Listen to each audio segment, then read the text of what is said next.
Hello students, DC सर्किटना આજના લેક્ચરમાં આપણે ઉષ્ણતામાનની પ્રતિરોધ ઉપર અસર ઉપર વાત કરવાના છીએ. એટલે કે આપણે જો તાપમાનમાં ફેરફાર કરીએ, બરાબર છે, તો રેઝિસ્ટન્સમાં એટલે કે પ્રતિરોધમાં શું ફેરફાર થાય છે એની વાત કરશું.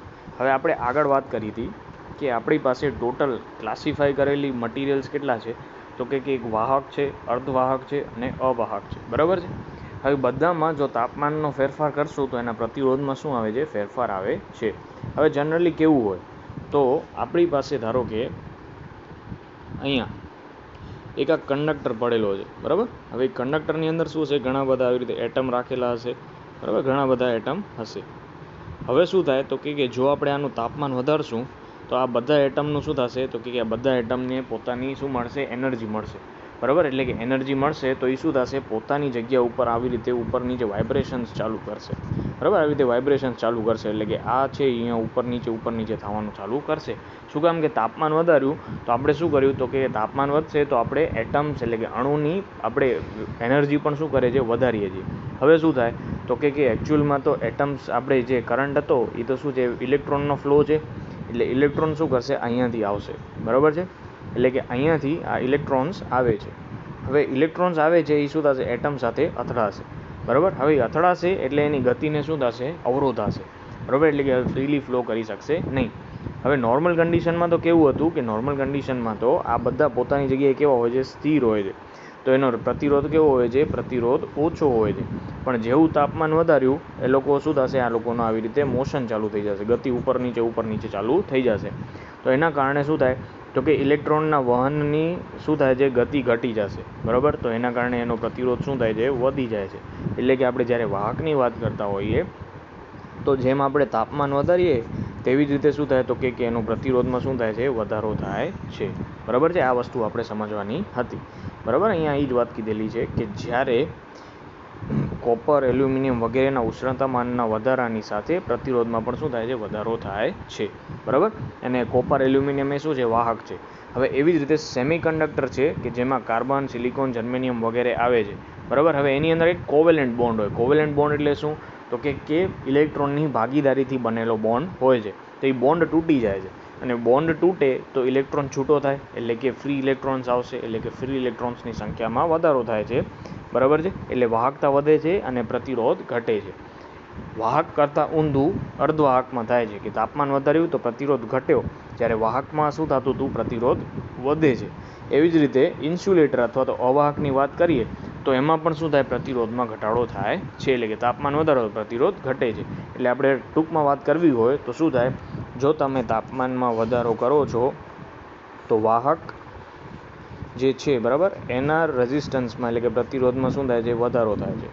પછી અર્ધવાહકની વાત કરીએ, બરાબર છે, તો એનામાં રેઝિસ્ટન્સમાં શું થાય છે, ઘટાડો થાય છે. અને અવાહકની વાત કરીએ તો એના પણ પ્રતિરોધમાં શું થાય છે, ઘટાડો થાય છે, બરાબર. તો આ વસ્તુ યાદ રાખવાની છે કે તાપમાન જો વધારીએ તો વાહકમાં શું થાય, રેઝિસ્ટન્સ વધે છે, બાકી બેમાં રેઝિસ્ટન્સ ઘટે છે, બરાબર. હવે આપણે આગળ વાત કરીએ.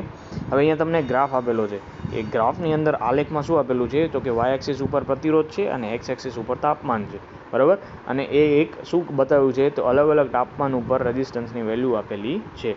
હવે આપણે એક બીજી વસ્તુ ધ્યાન શું રાખવાની, આપણે જોવાની છે, રેઝિસ્ટન્સ ટેમ્પરેચર કોએફિશિયન્ટ, બરાબર. એનો મતલબ શું થાય કે તમે તાપમાનમાં જેટલો વધારો કરો છો, બરાબર, એટલે કે 1 ડિગ્રી સેલ્સિયસનો વધારો કરો છો તો રેઝિસ્ટન્સ એટલે કે પ્રતિરોધમાં કેટલો ફેરફાર થાય છે એને શું કહેવાશે, રેઝિસ્ટર ટેમ્પરેચર કોએફિશિયન્ટ, બરાબર. હવે ધ્યાન શું રાખવાનું છે તો કે સ્ટાર્ટિંગમાં વાહકનો પ્રતિરોધ 0 ડિગ્રી સેલ્સિયસ ઉપર જોવાનો છે, બરાબર. એનો મતલબ કે 0 ડિગ્રી તાપમાન હતું ત્યારે પ્રતિરોધ કેટલો હતો તો કે R0 ઓહ્મ હતો, બરાબર છે, બરાબર. 0 ડિગ્રી ઉપર હતું ત્યારે કેટલો હતો, R0. હવે આપણે શું કર્યું, તાપમાન વધાર્યું અને કેટલું કર્યું તો કે T1 ડિગ્રી સેલ્સિયસ કરી નાખ્યું. તો રેઝિસ્ટન્સ વધીને કેટલો થયો, R1 ઓહ્મ થઈ ગયું. પહેલાં કેટલું હતું, 0 ડિગ્રી હતું તો ત્યારે રેઝિસ્ટન્સ કેટલો હતો, R0 હતો.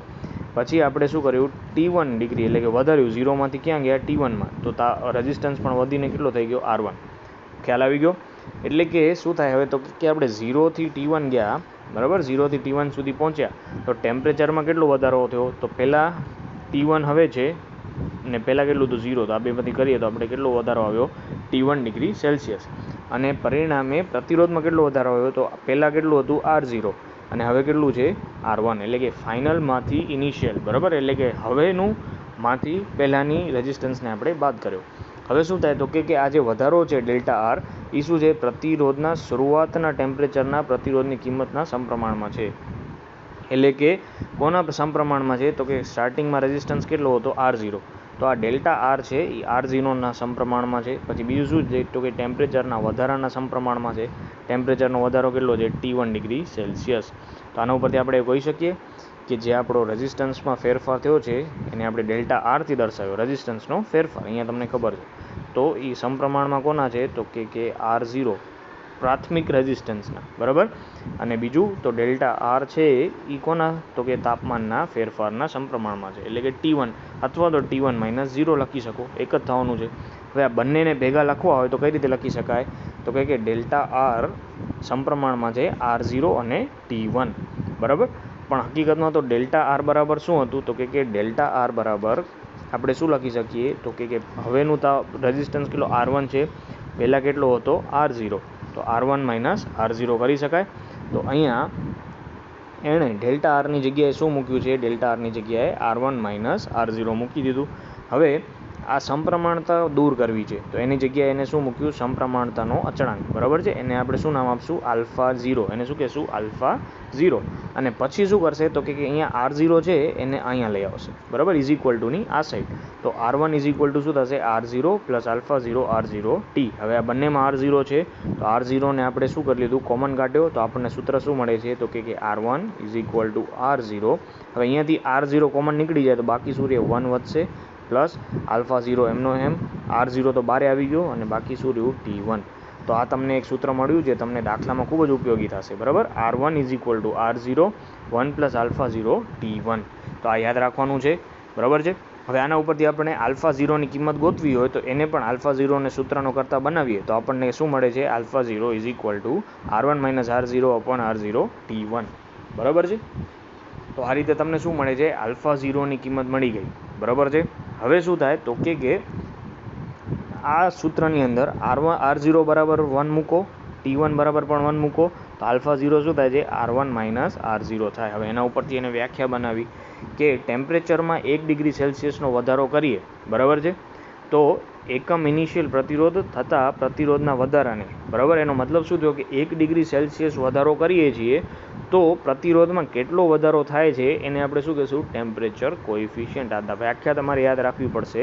હવે જો આલ્ફા 0 આપણે કીધું કે ટેમ્પરેચર કોએફિશિયન્ટ છે, હવે એમાં તમે 1 ડિગ્રી સેલ્સિયસનો વધારો કરો છો, બરાબર, તો આપણને શું મળે છે, જો T1 એ 1 છે ને R0 1 છે તો આપણને આલ્ફા બરાબર શું મળે, R0, બરાબર, R1 - R0, બરાબર. એટલે કે આ શું છે, રેઝિસ્ટન્સનો તફાવત. એટલે કે 1 ડિગ્રી સેલ્સિયસ જો વધારીએ તો પ્રતિરોધની કિંમતમાં શું વધારો થાય છે એની વાત કરી છે. હવે આ સૂત્ર ઉપરથી આપણને દાખલા આપેલા છે, કરવાના છે. તો કે 20 ડિગ્રીના ઉષ્ણતામાને એક વાહકનો પ્રતિરોધ કેટલો છે, 5. એટલે કે તમને શું આપ્યો છે, R20 આપ્યો છે કે એ કેટલો છે, 5 ઓહ્મ છે, બરાબર છે. જો તેના ઉષ્ણતામાનમાં 10 ડિગ્રી સેલ્સિયસનો વધારો કરવામાં આવે તો પ્રતિરોધ કેટલો થાય છે, બરાબર. એટલે કે હવે 20 છે એમાં 10 ડિગ્રીનો વધારો કરીએ તો કેટલો થાય, તો કે R30 આપી દીધો છે. R30 બરાબર કેટલા છે, 5.196, બરાબર છે. હવે R20નો મતલબ શું થાય, તો કે 20 ડિગ્રી સેલ્સિયસ એ પ્રતિરોધની કિંમત, R30 એટલે શું, તો કે 30 ડિગ્રી ઉપર પ્રતિરોધની કિંમત, બરાબર. તો 20 ડિગ્રી માટે વાહકનો રેઝિસ્ટન્સ ટેમ્પરેચર કોએફિશિયન્ટ શોધો, બરાબર છે. એટલે કે 20 ડિગ્રી માટે આપણે શું ગોતવાનો છે, આલ્ફા 20 ગોતવાનો છે, બરાબર છે. તો આલ્ફા 0નું તો આપણને અહીંયા ખબર જ છે કે શું હતું, R1 - R0 R0 × T1. તો અહીંયા એ જ સૂત્ર મૂકી દેવાનું છે કે પ્રતિરોધમાં થતો વધારો, તો હવે પહેલાં કેટલું હતું, 5 ઓહ્મ હતું, હવે કેટલું થયું, તો કે 5.196. તો આ બેની બાદબાકી કરો તો તમને શું મળી જશે, પ્રતિરોધમાં થતો ફેરફાર. અને ઉષ્ણતામાનમાં વધારો કેટલો છે, 10, પહેલાં 20 હતું હવે 30 થઈ ગયું, 10નો વધારો કર્યો છે. તો અહીંયા પ્રતિરોધમાં વધારો એનું સૂત્ર છે, અને શરૂઆતનો પ્રતિરોધ એટલે R0 અને ઉષ્ણતામાનમાં ફેરફાર એટલે કે T1, બરાબર છે. તો એના ઉપરથી તમે સૂત્રમાં મૂકશો તો તમને શું મળી જાય છે, આલ્ફા 20ની કિંમત મળી જશે. બરાબર. બીજી રીત પણ છે કે જેમાં આપણે સૂત્ર વાપરશું R2 = R1 1 + alpha 1 T1 - T2. બરાબર છે. ગમે એ રીતે તમે ફોલો કરી શકો છો, પણ આ સૂત્રથી વધારે ઇઝી પડશે. બરાબર. હવે એ જ ટાઈપના સમ આપેલા છે.